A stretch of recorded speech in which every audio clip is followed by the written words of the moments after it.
जब रघुराम का बेटा नई नवेली पत्नी को छोड़कर पैसे कमाने के लिए सऊदी अरब चला गया तो फिर रघुराम अपनी बहू की देखरेख करने लगा और फिर देखते देखते दोनों के बीच 61-62 वाला प्रोग्राम भी चलने लगा। नमस्कार दोस्तों, एशियन क्राइम अफेयर चैनल में आप सभी प्यारे दर्शकों का स्वागत है।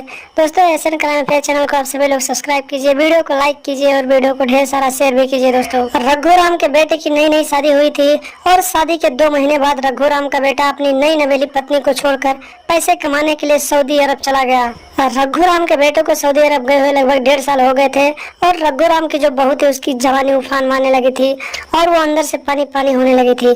जब बहू कंट्रोल से बाहर हो गई तो फिर उसने अपने ससुर के साथ ही रिलेशनशिप बना लिया और फिर उसके साथ अपना 61-62 वाला गेम चलाने लगी। इसी तरीके से ससुर और बहू का 61-62 वाला प्रोग्राम चलता रहा और धीरे धीरे जब लगातार संबंध बनाते गए दोनों, तो जो बहू थी वो अपने ससुर के बच्चे की माँ बनने वाली थी। यानी कि बुढ़े ससुर ने अपनी जवान बहू को इतना अच्छे से ठोका कि उसकी आत्मा तृप्त हो गई और फिर वो प्रेग्नेंट हो गई। और इस बात की जानकारी जब गांव में फैल गई तो गांव में रघुराम की बदनामी होने लगी और फिर रघुराम ने अपनी बदनामी को बर्दाश्त न करते हुए अपने आप को मौत के हवाले कर दिया।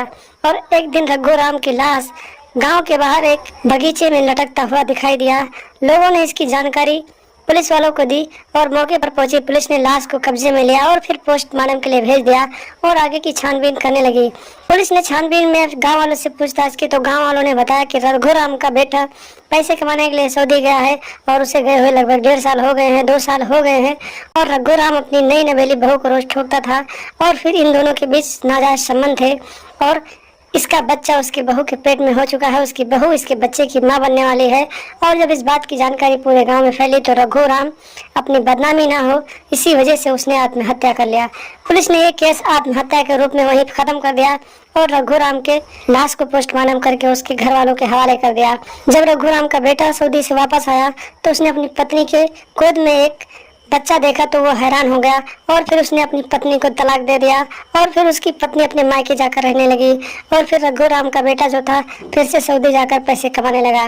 तो दोस्तों, आप लोग भी ऐसी मानसिकता रखने वाले लोगों की पहचान करें, उनसे सावधान रहें, सतर्क रहें और आप भी अपने दिमाग में ऐसी मानसिकता ना लाएं, क्योंकि ऐसी मानसिकता लाने से आपके घर में आपका घर बर्बाद हो सकता है, आपका घर एकदम से तहस नहस हो सकता है, जिस तरह से रघुराम का घर बर्बाद हो गया और फिर रघुराम को आत्महत्या करना पड़ा। तो दोस्तों, सावधान रहें, सतर्क रहें और लगातार हमारे साथ बने रहें। हमारे चैनल को सब्सक्राइब कर लें और हमेशा देखते रहें एशियन क्राइम अफेयर।